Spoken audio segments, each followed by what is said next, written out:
Let's just get going. No reason to waste Game time. 1 of the NBA Finals. Denver defeating Miami 104-93. Taking a 1-0 lead early in the series. Jokic with 27, 10, and 14. Yet another playoff triple-double. Jamal Murray, 26, 6, and 10. Aaron Gordon with 16 and 6 rebounds. And Michael Porter Jr. with a double-double, 14 points, 13 rebounds. On the Miami end, 13, 7, and 7 for Jimmy Butler on 6 for 14 shooting. 26, 13, and 5 from the Heat's best player last night, Bam Adebayo. 19 points from Gabe Vincent, 5 for 10 from deep, not bad. Max Strus and Caleb Martin. 3 points combined and 1 for 11 combined from the three-point line. When Steve and I were recording our test episode, we have both predicted Denver in 6. As a Heat fan, I don't want to overreact to one game, but I'm just going to tell you what I've seen in Game 1 and what this game looked like. There's a team in these playoffs that no one believed in from the start. Said that they weren't going to get far, we're going to lose early. They then had a round where they beat someone they were expected to beat. They had a round where the result was not as expected and maybe a little bit more dramatic than people would have thought. There was a team that maybe they're going to beat, maybe they're not, we'll see. What team, Steve, did I just describe to you? I thought you were talking about the Heat. I was talking about the Denver Nuggets. The Denver Nuggets, no one believed in. The Denver Nuggets were a team that we said for years now, can't get it done in the playoffs. They're a regular season team.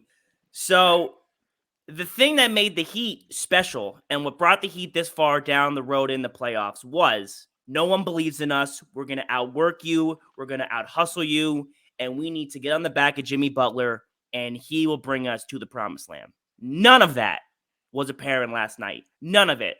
I forgot Jimmy Butler was even on the Heat.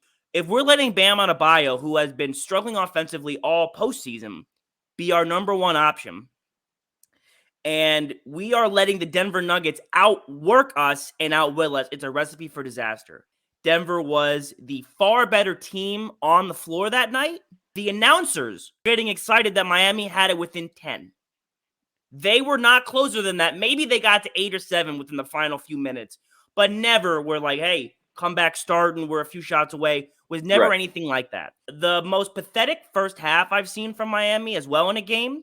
If this continues, this is not going to be a trajectory where, like, I still believe Denver in 6, but if they keep playing like this, they're not going to have a chance to change that. Not to say that off this one game, I don't think they can win, but this was not a great sign for things to come in the future for this team.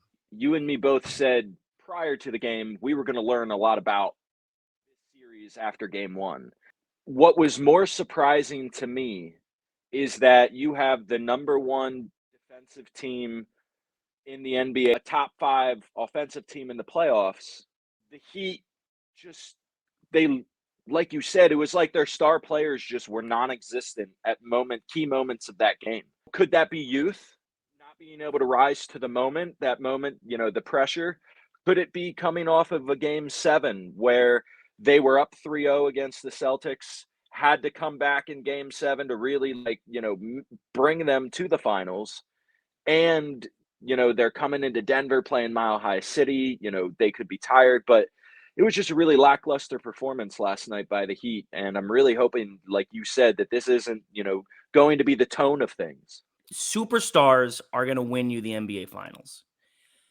The Nuggets have the luxury of relying on Nikola Jokic, who has proven that he is an outstanding playoff performer just this postseason. Jamal Murray, who gone from injury a lot, maybe an underrated go-to guy in late moments of the playoffs. Not someone we talk about a whole lot. If the Heat are going to rely on, we need Caleb Martin and Strus and Vincent to play better, or whoever, or Duncan Robinson, that's a whole separate issue. And now I agree that throughout these playoffs, that is who has been carrying them. They've had great depth, great production off the bench, and it's been a complete and collaborative team effort. This is the finals.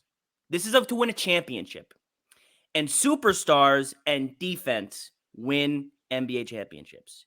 Jimmy Butler needs to take over. Jimmy Butler needs to be the one who is winning and projecting us to win these games, not the bench. And the Heat bench and everybody else has to play at the absolute highest possible level. There is very small room for error because of how their team is constructed and what they've been using to win, where Denver doesn't have that issue. Let Jokic cook, run the offense, facilitate, score, whatever. Jamal Murray, same thing.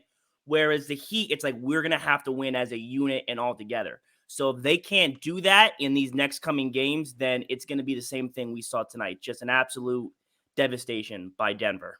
The Denver Nuggets went 16 of 20 from the free throw line, and the Miami Heat went 2 of 2.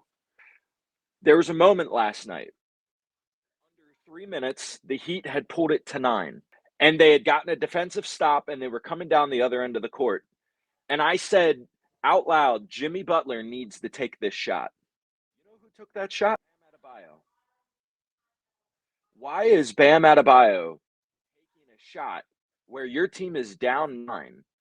And it wasn't even a like somebody passed him the ball in the paint and he turned around and did like a jump hook. No, he was at the 3-point line, dribbled in on Jokic and took a falling away sideways fadeaway jump shot. The Heat were not in attack mode.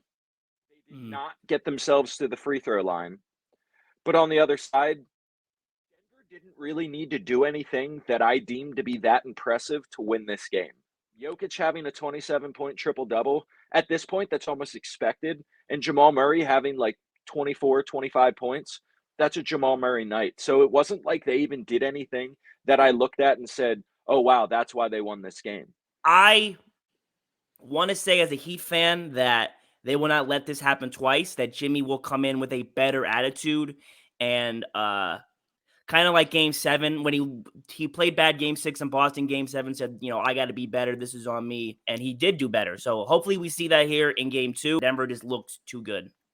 Let me ask you a question, Cam. Yeah. Do you think after watching Game 1 that there is an ever apparent need for Tyler Hero's return very soon? Anytime you score less than 100 points in an NBA game, I think you're in trouble. Now, Denver only scored over 100 by 4, but still, Miami had played only really well the last few minutes of the game. So I think the score is a little skewed to how they actually played the whole game. So they're missing Tyler Hero a lot. They're missing his offense. They are missing his on the court presence of we need someone who we can give the ball to and get a bucket, much like they can do with Jamal Murray or Michael Porter Jr. or even Bruce Brown, who has been playing really well this postseason off the bench. So, yeah, we need Tyler Hero. We need him back real bad. Denver beating Miami 104-93. It's a 1-0 lead. Game 2 will be on Sunday in Denver at 8:30. Now listen to the sound.